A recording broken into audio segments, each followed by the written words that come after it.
the conversations with sellers that you're having more often nowadays, and you look forward to, you don't look forward to these because you're delivering more bad news than good news sometimes in a market like this? I would say significantly more bad news. It's a lot of emotional support, to be totally honest. And what we're talking about is collapsed deals. And these happen through any market conditions, much less often in busy markets where people are competing for properties, where people are doing pre-inspections. But in an environment like this fall, September 2024, where we see this fall going, the urgency from buyers is a lot less than it has been in past years. And they just feel like they have more options, and they feel less pressured to move forward with transactions. And so we're seeing a lot more collapse deals than we have in the past. And as someone who is thinking of selling their property, it is important to understand current market conditions and understand that getting an accepted offer on your home does not mean that it's sold. It means that the buyer has a due diligence period, and then essentially, practically, can walk away from that transaction, not remove subjects for essentially any reason. Yeah. And it happens, like we were talking about numbers, and it's difficult to put an exact number on something like this because they're not really tracked in the Greater Vancouver Real Estate Board. But I would say with our team, both on the buyer and seller side, in the last, let's say, 6 to 12 months, we're probably seeing accepted offers remove subjects 60% of the time, 60 to 65. So that means 30 to 35% of the time, the deals are collapsing. Yeah. And it is quite interesting, the consumer perspective on this side, because when I mention that, we're obviously doing our best to try to prepare sellers for the reality of current market conditions. And when you say those numbers of 30 to 35% roughly do not remove subjects, a lot of people are blown away. A lot of people don't understand that that's really an option. They assume that accepted offer means essentially your property is sold. There's just this, due diligence period that is more a fluff period, or instead of, it actually, a lot of buyers are not removing subjects for a number of reasons, which maybe we'll touch on too. I've always kind of prepped sellers over the years that 1 out of 3 deals collapse. And the reality is, I think that's a very general stat. And I think it skews from, let's call it 1 out of 3. In good times, it might be 20% of deals collapse. In bad times, it might be 40%. But I just oftentimes, when I get an accepted offer with the seller, or even before we get offers, the prep that I have is just recognize an accepted offer is not a sale. I'll do everything we can to, facilitate this, this accepted offer to get to a sale. But deals collapse for many reasons. And over my career, I tend to find about 1 in 3 seem to collapse. And right now, with the market conditions being a bit slower, you can have genuine reasons of a collapse, like financing just didn't come through. And when financing doesn't come through, that can be, that can be a buyer that can get financing, but just doesn't like the loan that they're going to get. It's going to be too high of a payment, too high of a rate. That can be a buyer that was just looking for something that they were not qualified to buy. And that can be a buyer looking for, say, an older home that doesn't appraise well. If a home needs work, it relies on appraisal. But financing is a common one. Inspections can come up for older homes. Oftentimes buyers buying older homes aren't used to all the older home problems, so they can collapse a deal just because they're overwhelmed with the laundry list of items that come up in an inspection.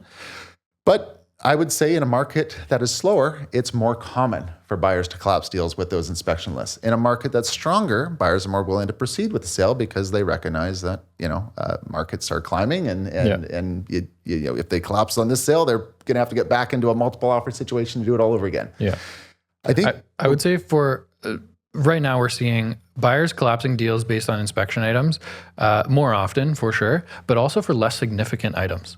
Yeah. Like items that might cost a few $1,000s. And when you're looking at the purchase of a $1.5, $1.8 million home, that's relatively insignificant. And I would more classify that under like regular home maintenance. Yeah. Versus in the past, in busy years, buyers are taking on a lot more risk with home inspection items and taking on a lot more maintenance moving forward because it's been such a frustrating buying process. And there's and it's difficult to get a property under contract. I think you nailed it there. Yeah. Like buyers are just, I think the overall thing is buyers are just more nervous. And the difference nowadays with the, whether it's small items in an inspection report or a higher mortgage payment, it's common to go through an open house, like what you see, get caught up in the moment, get an accepted offer, reconsider your decision, regret your decision, and flake out. And I think that regret, that buyer's remorse, comes up more prominently, obviously, when market real estate headlines in the news aren't favorable.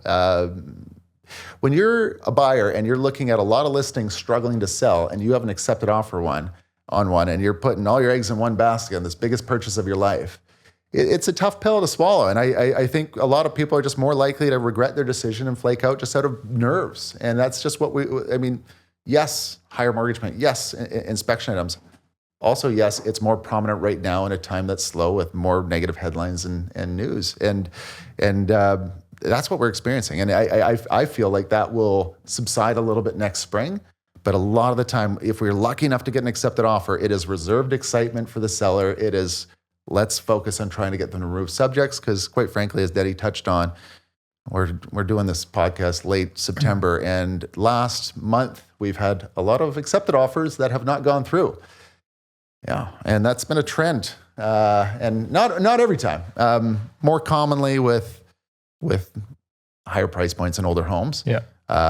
But it's just more common across the board as well. And I'd say buyers we use inspection as financing as out clauses in accepted offer, but it's often just a buyer changing their mind.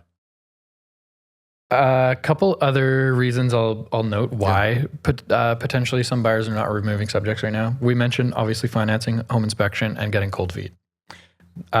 Also, due diligence periods in slower markets are often a little bit extended. So in a busier market, it might be common to have a 5-day subject removal versus in a slow market, it might be more common to have a 10 or 11 or 12-day subject removal. And in that time, there's often, especially in busier listing environments like we're in right now, right after Labor Day, there's new listings that come up every week. And occasionally, buyers will see listings that come up that maybe tick more boxes, have less maintenance on a better street, whatever that is, in their due diligence period and not remove subjects for that reason too.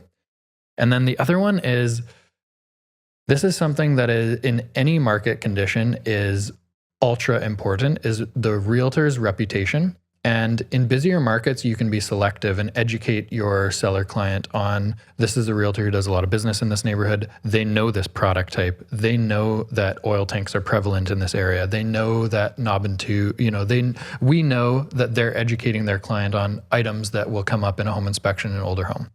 Versus in slow markets, you need to work with what you get. And you may get an offer from a realtor who's, we're in New Westminster right now, so let's say New Westminster. You've never seen their name before. Doesn't mean they're a poor realtor, just means you haven't seen their name. They may have never sold a home in New Westminster before. They don't know the neighborhood that well. They don't know potentially older home issues that come up in New West, like I just talked about, oil tanks and knob and tube and old plumbing and all these items that come up. And it's more likely when realtors are unfamiliar with neighborhoods or a product type that you see collapse deals because the communication after home inspections or after walkthroughs with clients, their concerns are not educated or met properly. The agent didn't maybe set up the expectations of what they're getting into very well. Yeah. And New Westminster is loaded with older homes. So I think that's kind of a thought, like just to picture yourself in the scenario. Yeah. This happens quite often, but a recent example of a listing of ours, older home, the home inspection came back with a little bit of mold in the attic. And buyer freaks out, doesn't remove subjects. We have someone come in and it's like a couple $1,000 repair to remove the mold in the attic. So even just like the experience and education that good buyer's agents can provide to consumers is one, potentially educating them on possible costs, but also suggesting, if you do really love this home, maybe this isn't that big of an issue. Let's have like a professional come in and have a look and give you a quote. rather than a lot of times right now in these slower type environments, they'll just walk away without, going the next step of due diligence. I think we're going to be running into this for a while, Denny. This is with slower markets come less certain buyers, and with less certain buyers come more collapsed deals. So I think the advice that we give, or what we do on a daily, weekly basis, is just try to set our clients up, their expectations right, so they have reserved excitement when we're lucky enough to get that offer. Yeah. And I will say you can kind of tell, you do get some instincts with buyers that are solid and likely to go through. You get good vibes and bad, but in this market, sometimes you just got to take what you can get. And as a seller, having a flaky or an uncertain offer land on your lap, if you're uncertain about it going through, doesn't mean you should just ignore it, right? Like, I think, for us, we get surprised all the time. And yes, you might be negotiating an offer that very well could collapse. But in our opinion, you got to let an offer go through. Like, you want to give an offer a chance. If you have nothing else to work with, just have reserved excitement, recognize that the buyer doesn't give you any confidence.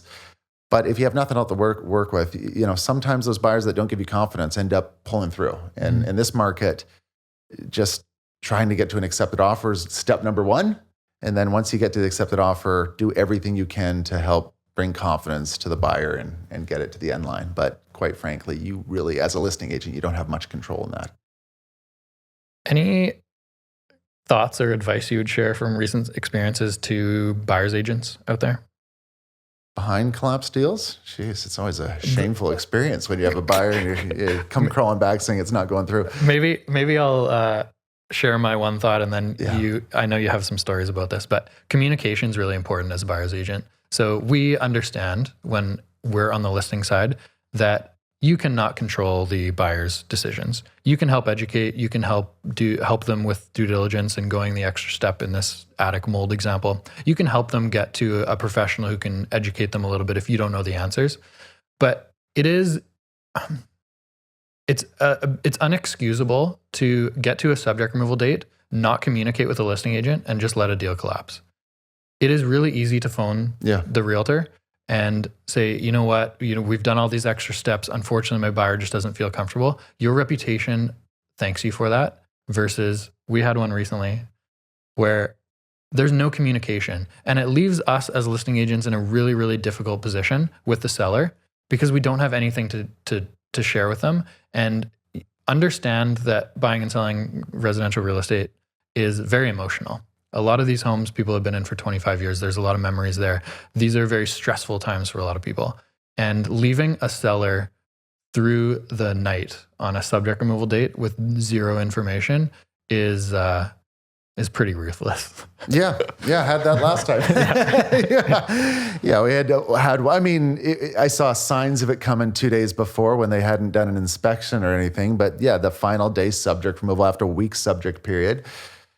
Checking with the agent, no response. How's it looking? I mean, I assumed it wasn't going through, but zero communication, the subject removal date. It took the next day to say, oh yeah, sorry, things didn't work out. That's not acceptable. So if you're an agent dealing with a flaky buyer that's weak, just recognize the listing agent just wants good communication, and it's not your fault if the buyer doesn't deliver. Yeah. But it is your fault if you don't tell the agent about it not delivering. So I think right now, be prepared for a little more collapsed offers this fall when slow times. But once the market does pivot, and I think we'll start seeing that in the new year, it'll probably be a lower percentage of collapsed offers. They will never go away. Even in the strongest markets with bidding wars, the collapsed offer is more likely to occur for a different reason, because a buyer feels they overpaid for a place. But right now, it's more a buyer feels that it's the same thing. They might feel that they're overpaid, but they're getting it under list this time, and they're just feeling that way because there's a lot of products sitting on market. So I think collapsed offers is just part of our business, part of the industry. Buyers agents, communicate them well. Listing agents, set up your expectation with your sellers.